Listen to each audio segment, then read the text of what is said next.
In this lesson, we're going to bring in our high poly mesh into 3ds Max. Alright, so starting out here in ZBrush, I'm showing you the different tiles or different blocks of the tile that I went ahead and sculpted on, and I think that this is a good variation. Now, what I've sculpted here is I've made sure that I've gotten the two unique blocks that we created just to kind of fit into our area. So those two are sculpted. And then I have every block that is going to be part of a seam. So you can see here, this is going to be the same as this. So we're going to copy that over in 3ds Max. This large block is on all four corners, so we really don't need to sculpt those. This one and this one are going to be the same because they're on that seam, as well as this L shape and this one. So I went ahead and sculpted a separate L shape just to kind of show a little bit of difference in that. We have several variations of these smaller blocks here. I have two right next to one another. We could mix and match these other two here between those. We've got these longer ones in here, so I've done three different variations of those, and then these two small blocks, which I've done two variations of. Okay, so you could come in and mix and match these. You can sculpt all of these if you like. You just have to make sure that the ones that are going to be on the seams have to match. Okay, so really there's no point in sculpting those because they're going to be replaced anyway. But if you want to make sure that all of these are unique in the middle, you can go ahead and sculpt those, no problems. Alright, so this process does take a little while. So sculpting, it doesn't quite go exactly as fast as we would like. This whole process right here maybe took me 20 to 30 minutes to sculpt all of those up to this point. We could take another half an hour and sculpt the rest of these if we like, but I'm just going to go ahead and make this go a little bit faster. So let's export this out and bring it into 3ds Max and start to rebuild our high poly tile to match our low poly tile. So let's go ahead and hit save as, or actually I'm sorry, export. And we're going to export this out into our ZBrush files, and we're going to export this out as OBJ, and I'm going to call this floor high poly. So floor_HP, and we're going to save that. We're going to go ahead and overwrite it, and it's going to take just a little bit of time to write that OBJ file. So I'm going to pause the video and wait for that to get finished. Okay, so that process took maybe about a minute, minute and a half to complete. So I'm going to go ahead and minimize ZBrush, and let's bring up 3ds Max here. Now in the 15_begin, you'll have this file here, and I want to do a little bit of cleanup before we bring in our high poly at this point. So the first thing that I'm going to do is I'm going to take these blocks that we've created and just delete those out. I don't need those at this point. Okay, if you need those later on, you can open up a previous file and merge those in, but I don't need those right now. Now what I do want to do is come in here and detach all of these different elements. Now the reason that I'm doing this is because I'm going to need something to align to whenever I bring in the high poly stuff. Okay, so let's go ahead and select each element, and we're just going to come in here and we're going to hit detach. Okay, and we're going to detach as its own object. Okay, so that's going to separate out. Let's select a new one, and let's continue to just hit detach. Now, I might be able to right click and detach. I don't see that in my tools here. Normally I would have that set up, but I'm using the default here. Okay, so let's go ahead and just keep hitting detach. Okay, and I'm going to continue this process. I'm just going to pause the video because it's pretty repetitive. Okay, I wanted to step in before we finish detaching all of these. I want to make sure that I have two more elements to detach. When you get down to two, select the second one and just detach it, and then leave the last one alone. You don't need to detach it because it is its own object at this point. Okay, so if you detach that, you're going to have an empty object that has nothing in it, and that just becomes muddied. Okay, it doesn't really help the project file. Alright, so now that we have all of these separated, let's go ahead and bring in our high poly mesh. Okay, so let's go ahead and go to File, and we're going to do import. Okay, so give me a moment, we'll go ahead and navigate to that file. And we went ahead and we put that in the ZBrush files in the OBJ file, and there's floor_HP. And this might take a little bit of time, so I'm going to make sure that I do not import any materials, and then we're going to have all of our different objects to bring in. Now, you do want to be careful because this is going to be very high poly in some cases. We're going to go ahead and import it in, and then we're going to clean those up. Okay, so the ones that we didn't sculpt on, we're going to get rid of. Okay, so I'm going to go ahead and pause the video and wait for this to import. Okay, so these are coming in very, very dense. So let's select the ones that are not, that have no sculpting on them, and let's just delete those out for right now. So let's come in here, and we should be able to see these. We're going to have a little bit of a pattern on the ones that are sculpted.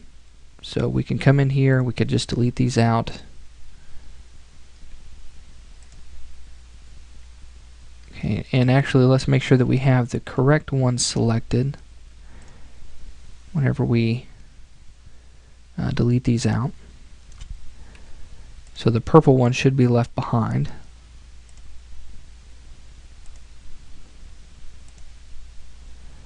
Okay, so we've sculpted on this one. This one's good. And this is going to free up some memory for us. We really don't need all these polygons in there.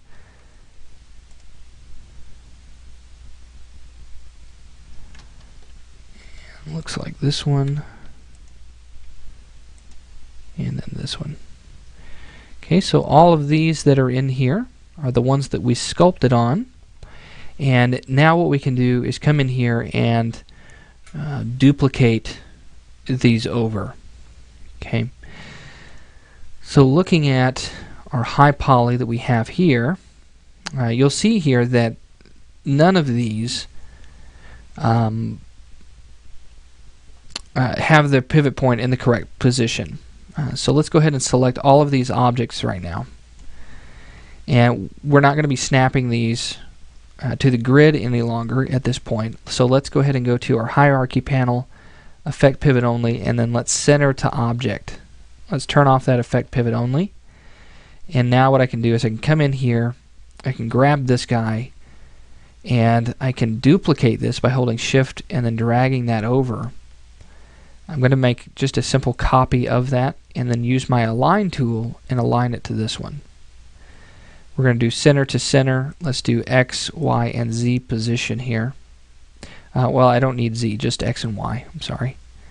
And let's hit OK. Let's do the same thing here. Let's make another copy of that and align it to this guy. That should save our settings, so all we have to do is hit OK and just continue to copy and align. Okay, let's grab this guy here, shift drag that,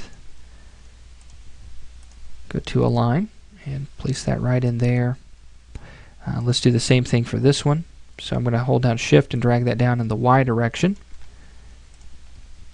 Let's align this one to here and hit OK. And let's grab this guy here and whoops, let's actually hit cancel on that. Let's make sure we grab the high poly, align that one, hit OK. And I believe that is all of the ones that are on the seam. I believe. Let's take a look at our top view. I'm going to hit F3 really quickly just to verify that.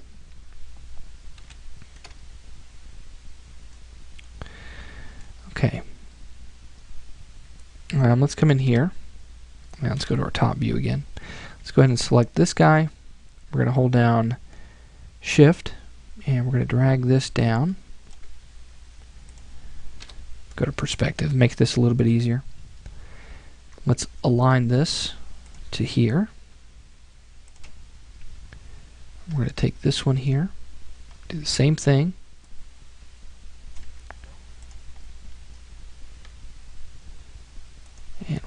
align that one.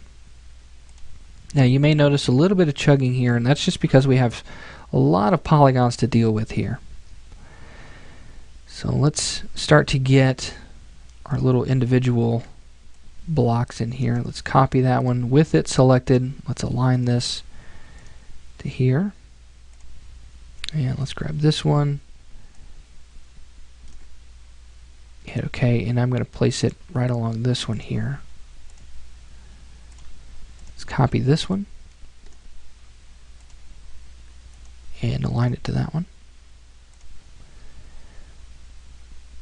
And let's find, we'll take this one right here, and we're going to align it right here.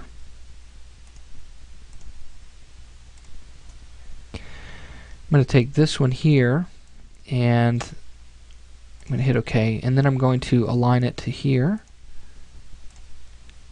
Hit OK, and then I'm going to rotate that 90 degrees.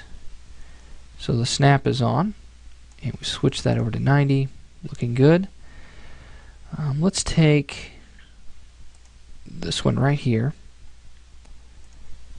hold shift and drag that out to clone it, and then let's align this one.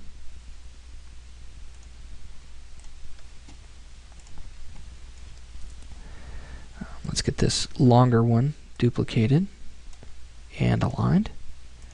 So we're just kind of going through the same steps here. I'm just making sure that there's nothing that's going to just kind of fly out at us and mess us up here. So I just want to make sure that we get through this with no problems. Hold shift and clone that. Let's align this one to here, and then we're going to rotate it. Hit E on the keyboard to go to that rotate tool. Grab our move tool with W, and let's get these two copied in. So I'm looking at, let's see, this guy here, and I'm going to hold shift, hit OK, and let's align it to here. Hit E on the keyboard to rotate it 90 degrees. And let's get this last one here. So this is going to be one of these. We can choose whichever. And I'll just grab this one here. And we'll just drag it down. Hit OK, and then align. And then hit OK. So that should be all of the high polys in position there.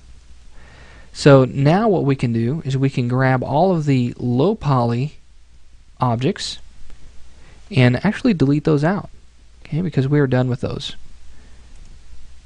Okay, so I'm going to take some time, just going to pause the video really quickly, and well, you know what, let's just, in between lessons, let's delete those out, and then when we come back, we're going to go ahead and we're going to begin creating all of the different maps that we need to take into Photoshop. Okay, so I'll see you then.